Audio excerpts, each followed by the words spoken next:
So today I want to break down fear for you guys so that you can learn to understand first off, what is fear? It's there for a very good reason. But most importantly, once you can get your head around it, you're going to learn how to transmute it into power. On the other side of this, you're going to be able to be very, very powerful when it comes time for you to go ahead and do whatever it is you want to do. Welcome to the Thought Leader Revolution with Nikki Ballou. Join the revolution. There's never been a better time in history to speak your truth, find your freedom, and make your fortune. Each week, we interview the world's top thought leaders and learn the secrets of how they built a 6 to 7 figure practice.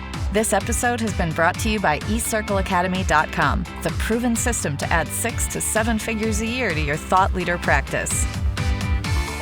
Nikki's asked me to come talk to you guys about really transmuting or turning fear into power.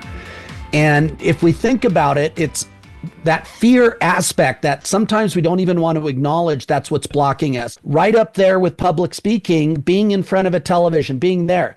There's one thing that I can tell you about being on TV or being on stage or being it. You don't want to do it if you're not prepared, right? So why? What would be the problem if I go out and broadcast to the world that I'm an idiot or that I don't know what I'm talking about or that I don't know how to enunciate, I don't know how to speak, I don't know how to command a stage or a television? It's fear of humiliation, fear of being exposed, fear of being not enough.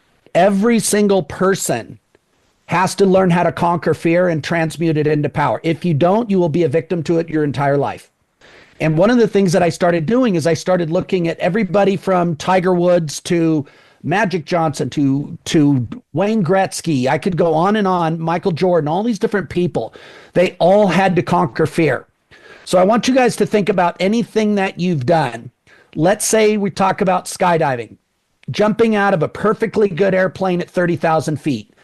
Fear might be an issue.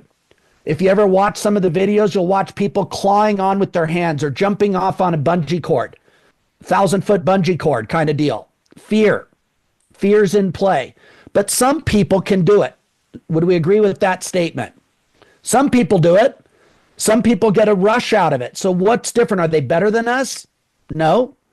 There's a lot of people even doing taxes. I know Michael's here. A lot of people fear taxes. Why? It makes them feel stupid. They're afraid of being exposed as stupid, not enough.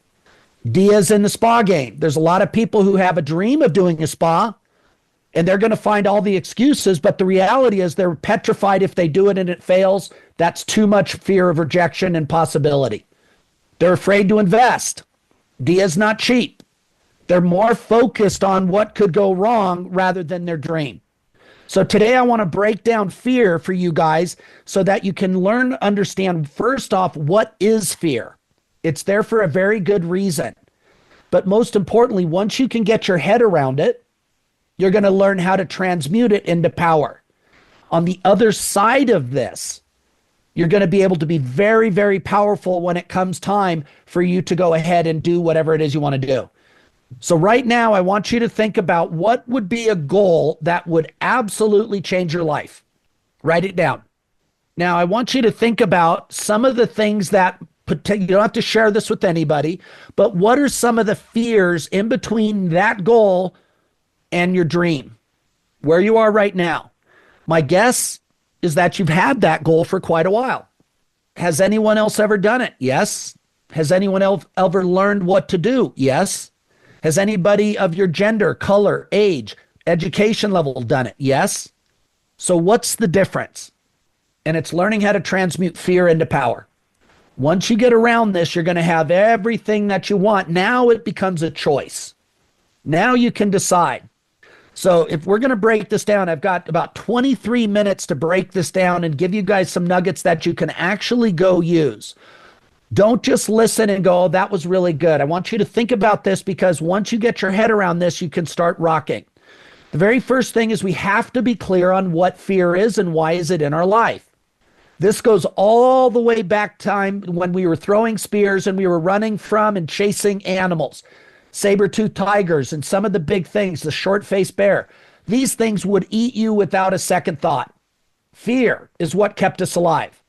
Oh crap, that doesn't look good. So we wouldn't go. And guess what happened? The people that ran in without a plan, those people didn't reproduce.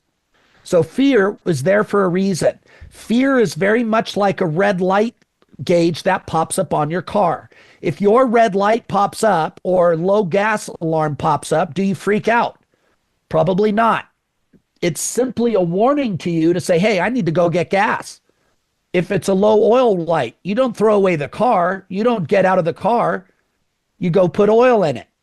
They're warning signs. Fear is the same way. It is meant to keep you alive. Your subconscious mind entire job is to keep you alive. That's what runs your heartbeat. That's what runs all the involuntary muscles that allow you to move food through your system. It's your subconscious mind that is in control. Fear is a domain of this as well. You can go back millions of years and you're going to see fear is a big, big part. The problem is most people never figured out what to do with it, but it is there to protect you, to keep you from dying prematurely. So the other part too is the other thing that happens is that when you're here, it's a warning sign to be careful. Now, for example, if I don't know how to skydive, I have no idea how to pack a chute, I have no idea what to do. Is fear a good thing when I'm standing at the edge of the plane? If I have no idea what I'm doing, you think that's a good plan? Fear is what's going to keep you alive. How about this? Let's say you've never surfed your day in your life and you decide, hey, surfing is one of my goals. It's 25 feet. I'm going to paddle out to pipeline. Is that a good plan? Is fear something? If you've ever been in waves that big, fear, it'll scare the shit out of you. And what's worse, the water rushes back over the reef, and the reef is maybe 1 to 2 feet below the water. Fear.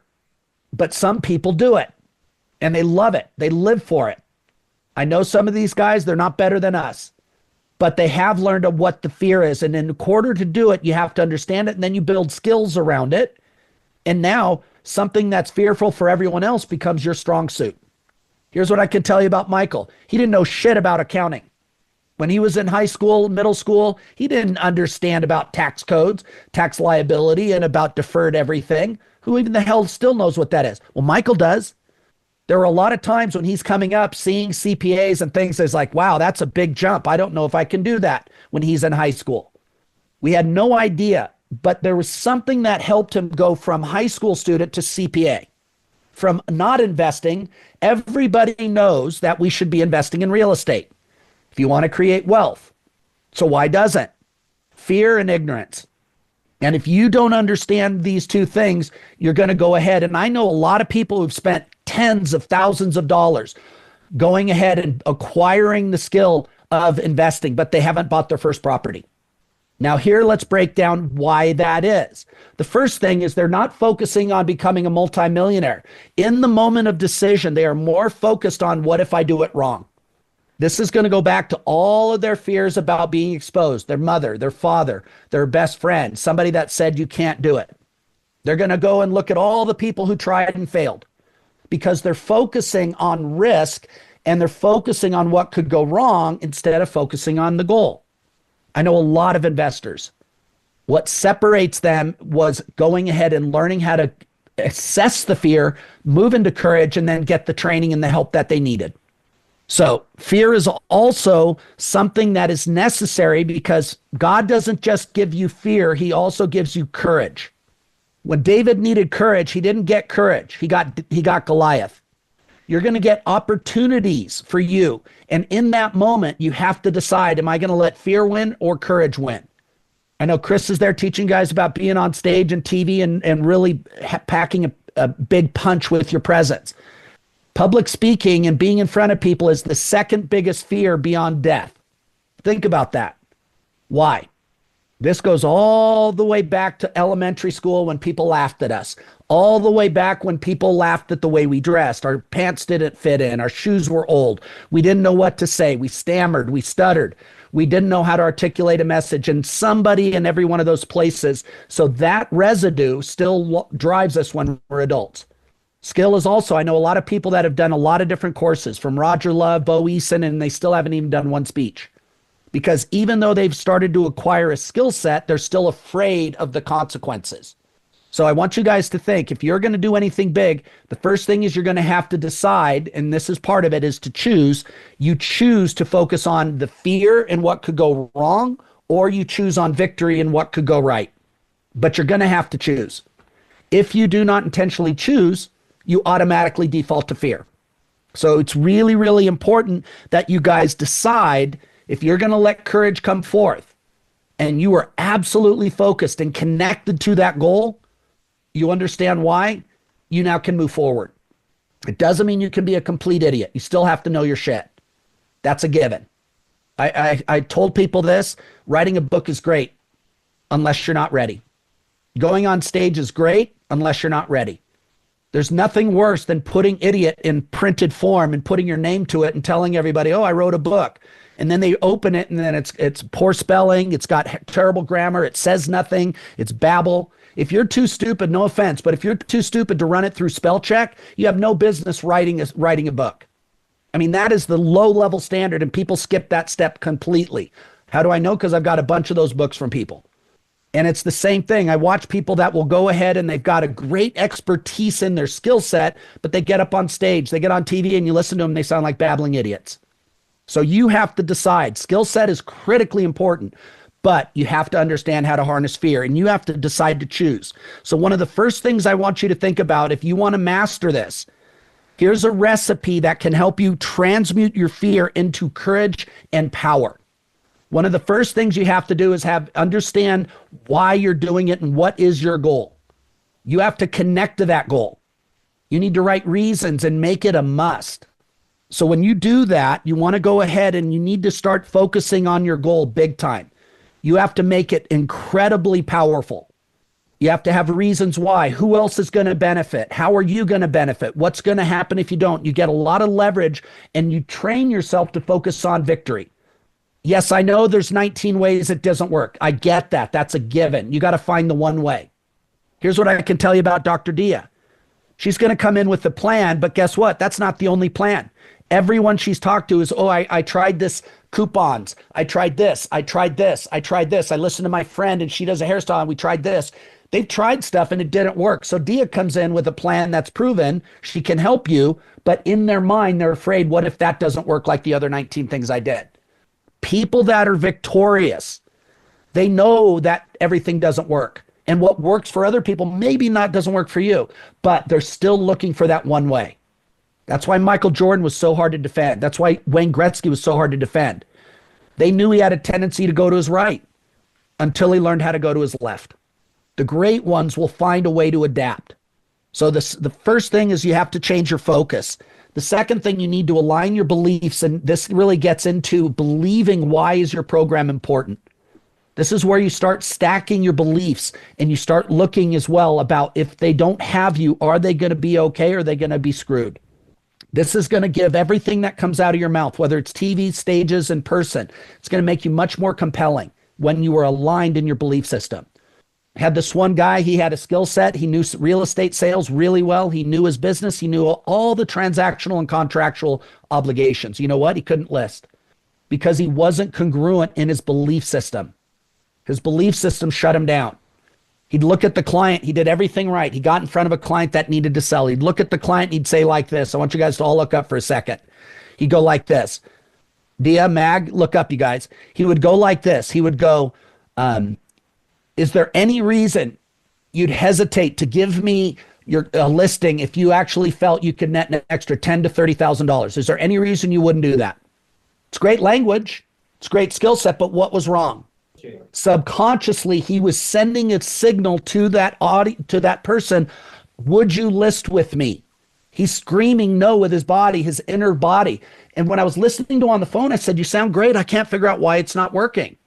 And when I met with him, I saw this and I go, there it is. Then I asked him, you have to go different. I said, when you think about making a statement like I can get you an extra 10 to 30,000, he goes, I don't know how to do it. I feel like a fraud. Right there's the problem. The belief system was not aligned with that. It took me 5 minutes to show him how I could net somebody 20 to 30,000 and he went on a tear and started listing everybody. One thing stopped him from making money and getting his dream. So I want you guys to get that when your beliefs are out of alignment. The third thing is you have to adjust is the meaning you are giving your situation. You have to change it. If you're a woman and you have a belief that, oh, well, it's harder for me, I can't do it because I'm a woman, you're already 90% defeated. You have to change that meaning that, holy shit, I'm a woman and I can multitask better than 10 men. And I actually am, they underestimate me. It's one of my greatest advantages. They have no idea how powerful I am. Both thoughts could be present. I'm discriminated against. They don't think me the same way. You know, men's as a business world, or the fact that they're going to underestimate me and it's my superpower. You're right either way. Guess which one gets you outcomes? Both. But one makes you rich and one will keep you broke. So I want you guys to get that. And again, Dr. Dia has a doctorate. You know what I can tell you about academia? Most of them are broke because they put their belief in the academia and thought that if I get the degree, now they might make 6 figures, good for them. By the time taxes are done, they're not making the money they could because the degree is important, but it's not where the magic flows. So I want you guys to get that the first thing, once you change the meanings of this, every single block in front of you is a challenge from God. If I suck at finances, but I want to be rich, guess what? I have to work harder at it to understand finances than Michael would. Now we have an advantage. If we're going to talk about weightlifting or training, I have an advantage over Michael because I've done that for years. Neither's right or wrong. It's simply you have to decide. What is it that you want? So once I get my beliefs in alignment, I change the meaning so that it's my destiny. I remember thinking that when I'm committed to my goal, God is my partner. That meaning I gave things. Every challenge that popped up in my world, do you know what it meant to me? God sees my goal. He knows I need some more muscle. He wouldn't have given me this challenge if I wasn't committed to the goal. So all of a sudden, things start to work. Now, when you get yourself in alignment, that's when it gets fun. Now we get to get in the ball game. Is there a sports team in the NFL, the Major Hockey League, NBA, Major League Baseball? Are there any of them that don't have a coach? I wonder why. If you're going to buy a sports team for $5 billion, $20 billion, do you think they would rather cut their budget because coaches cost a lot of money? They're making $2 to $10 million a year. Why would you buy a coach? And they have 3 to 10 coaches depending on what team and what sport. They have them because a coach can see things and get greatness out of people that you cannot do. I don't care. Michael Jordan is better than Phil Jackson in basketball. Much better. But he needed a Phil Jackson to go ahead and teach him what he couldn't see when he was in the game. He had to create a game plan that Michael Jordan couldn't see. Wayne Gretzky, one of the greatest hockey players, in my opinion, the greatest ever, he also had a coach, and those coaches could see things in him. Now, I want you to get, in addition to that, Wayne Gretzky, and again, when they had the LA Kings, which was basically Edmonton Light, they still lost to Theoren Fleury in the Calgary Flames. Greatest hockey player of all time. How did he lose to Theoren Fleury? Coaching. They got outcoached. Theoren Fleury is not anywhere near the player that Wayne Gretzky is, but in that game, he was the best in the series. His coach got that team ready. His coach saw things in the Kings that they could exploit and win, and they did. You could look at the New England Patriots. You can look at every successful sports team. Coaching is the ultimate difference.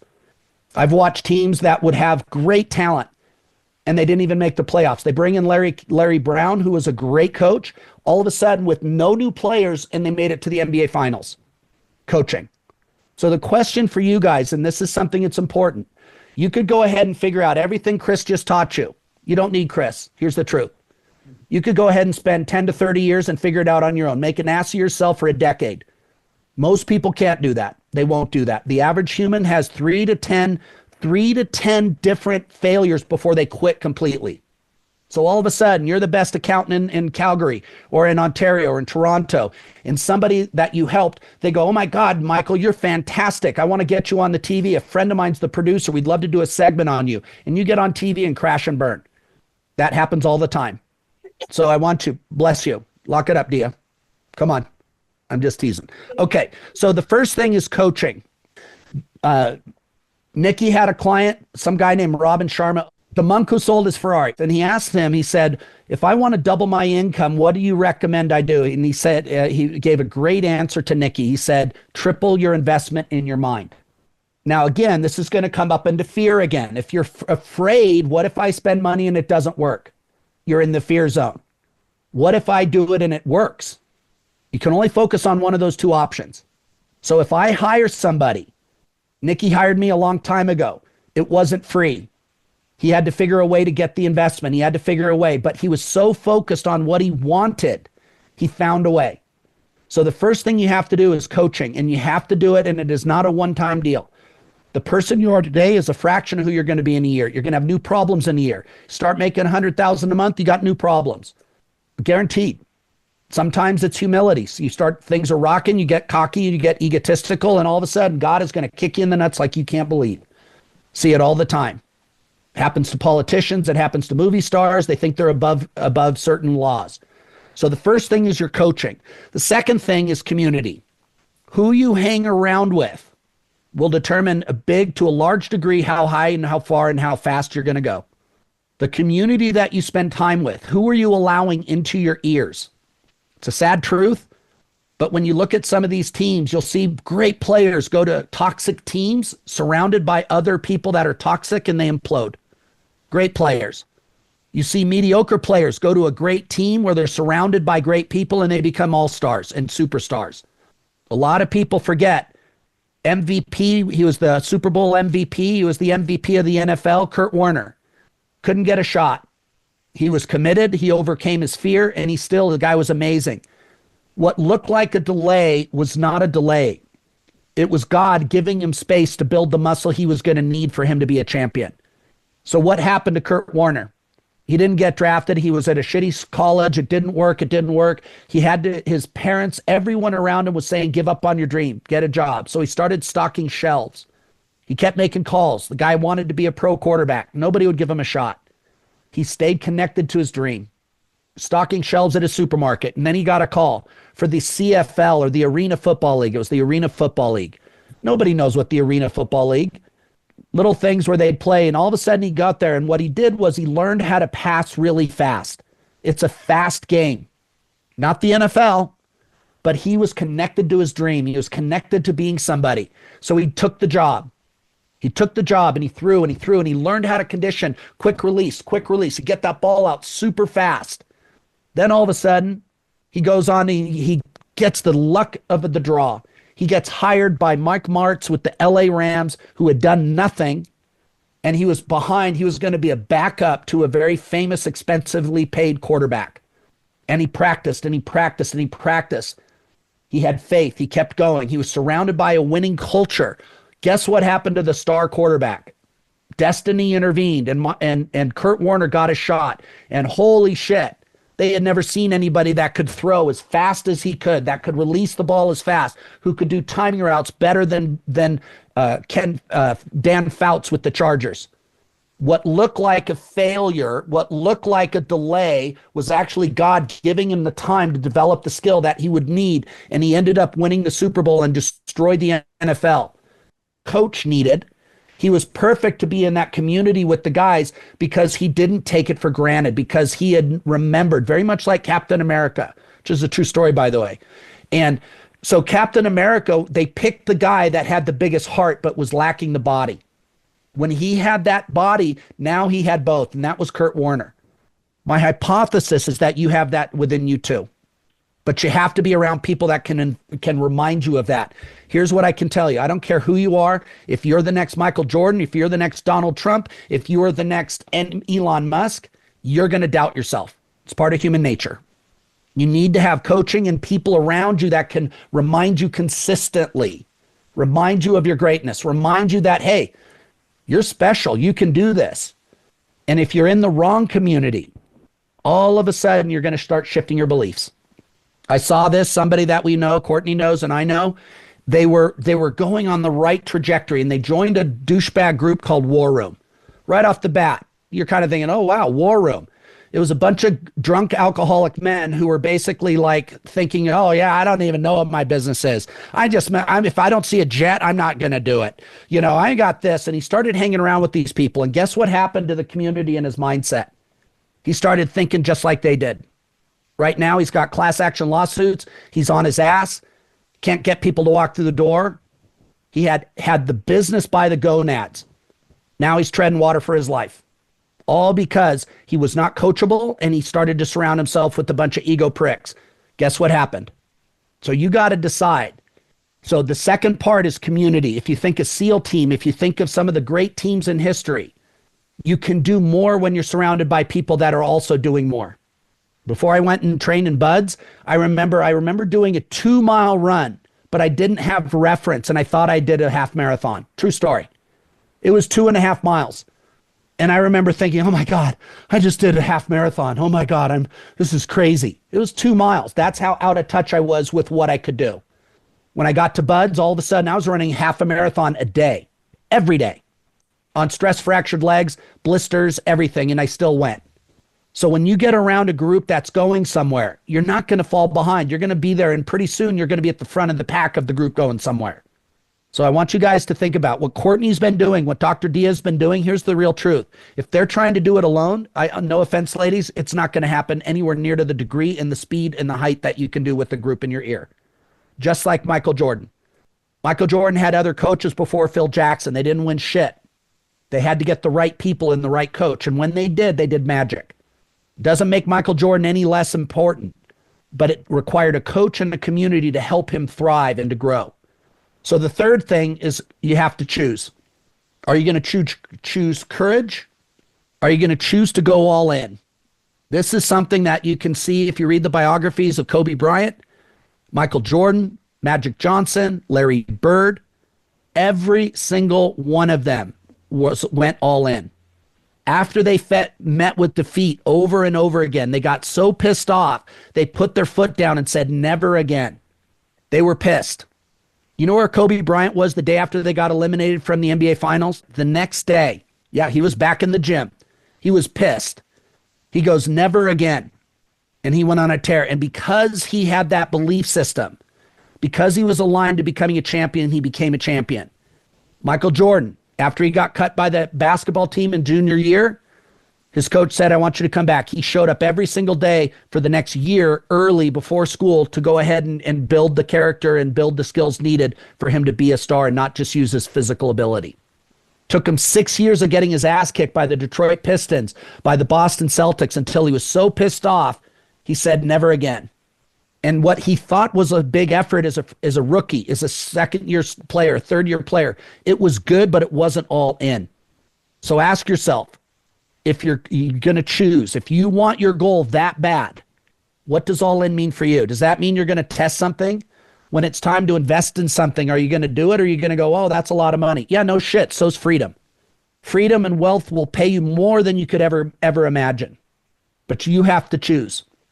It's in the power of choice that we separate ourselves from the animals and we claim our sovereignty. A lion will always think and act like a lion. A sheep will always act and think like a sheep. Humans are the only ones that can decide whether they want to be rich, successful, fat, skinny, in shape, out of shape, single, relationship, happy in the relationship. They can choose. Most people never claim that power. Oh, well, my family's always done this. Oh, I don't have money. That's a good one. Stay broke. Well, I'm big boned. Okay, stay fat. Let's ignore the 1,000 people that were also quote unquote big boned and now they look amazing. We'll ignore the people that started out broke. Do you guys know that 80% of millionaires were not given shit? 80% chose it. You know the number one reason why billionaires are billionaires? They chose it. They got sick of being broke. Don't believe me? Read their biographies. When you go all in, only and then only are you doing it. When you make your decisions, please write this down. When you make your decisions based on your goal, period, that's when you have a shot. Success is not built around convenience. It is not built around when you can afford it. It's not built when you have the time. Your goal comes first. And if you don't put it first, you've automatically lost already. So I want you guys to grab that. So now if you have the courage to act and decide and go all in, that also requires investment. It amazes me. People are like, oh, I got to have my self-care.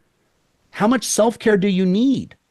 It requires a lot more self-care when you're broke and you can't pay your bills and you're not thriving. Self-care is great, but so's your goal. And I watch people, and I'm not saying in this group, but I've watched a lot of people where they hide behind that. Well, every time I start working hard, I get sick. Yeah, that's a good one. So I want you guys to get that if you're going to go all in, you have to decide, you find a way. For the committed, Please write this down. But for the committed, there's always a way. And for the dabblers, there's always an excuse. Doesn't matter. It's amazing to me. Most people that buy real estate, if you're smart, you aren't using your own investment. You know how to leverage. But you need the skill and you need a coach. You need somebody to guide you. A friend of mine, he's bought 1,300 plus properties. He's never lost money on one of them. Not one. Recently, I spoke with him. He just bought 9 homes up in Pennsylvania. 9 homes for a whopping $16,000 total. What? 3-bedroom, 2-bath across the board. Each one valued at anywhere from $100,000 to $150,000. Can't be done. It can if you know what you're doing. You're not afraid. So I want you to think about, now go back to your goal and we'll wrap up. How bad do you want it? You're not going to do it alone. You're not going to do it dabbling. You're not going to go, you don't have time to figure it out over your lifetime. You make the investments where you need to. You make the investments and you find a way. You get resourceful, you do whatever, but only committed people will be resourceful. Only committed people find a way. No. There it is. And now people will call you lucky. Luck has nothing to do with it. So as we go on, guys, if you want to harness the power of fear and turn it into a superpower, on the other side of fear is courage. On the other side of this is on the other side of your comfort zone. That's where you're going to find your greatness and your dream. There isn't anything you're lacking right now, whether it's money or time, that you can't find and find a way to make it work. So as you guys go into this, start by honoring in the past when you've overcome fear and you made a decision to get it done. You've already been all in certain things. My challenge to you is that you get all in on your dream now. And if the goal is impotent, you're going to have impotent effort as well. So you're going to have to commit. Get clear. Even in the process, I know Courtney is a good example of this. The mind is a very tricky thing. She's doing, let's say, $80,000 a month. The thought of doing $160,000, overwhelm. I don't have time for that. It's already taken all my time just to do $80,000 a month. When am I going to serve people? And what that is, the creeping doubt in your mind where you need a coach and you need somebody else to remind you and go, hey, Courtney, notice I didn't say you're going to have to work twice as hard. You can go ahead and double your income and actually work 50% less. You won't do that if you're all by yourself. And then all of a sudden they give you references, they give you strategies, they can help get in your mind, they can reframe that one debilitating thought and you're right back in the game. That's why it's important. But don't make the mistake, don't go alone. One of the biggest things is hubris that stops people, like we talked about. People think, oh, I got it. I'm doing really good right now. And you are but you forget how you got there real good. One of the biggest things we saw in the previous company, we'd help people go from broke to 100,000 plus a month and they think they got it all figured out. They bounce, decide they're going to do it themselves to save the money, and next thing you know, they're broke again because life didn't stop coming. So honor yourself for being in this group. There's a lot of people in Toronto. There's a handful in that room. Start by honoring that version of you. Extra props for the Americans going into a third world country. That's some scary shit. You know what I mean? So I love that you guys are up there. You guys luckily, help them with their language. I know. Michael knows. He knows it's some scary shit. So I want you guys to start by honoring the fact that you guys are paying a price very few people will. But you still got to go all in. And that's the decision you're going to want to make today, tomorrow, and the rest of this quarter and the rest of this year. If you do, you will find solutions to every challenge in front of you, especially if you lean on your coach and your community. You'll still have to do the work. But when you do, you're going to rock. This episode has been brought to you by eCircleAcademy.com, the proven system to add 6 to 7 figures a year to your thought leader practice.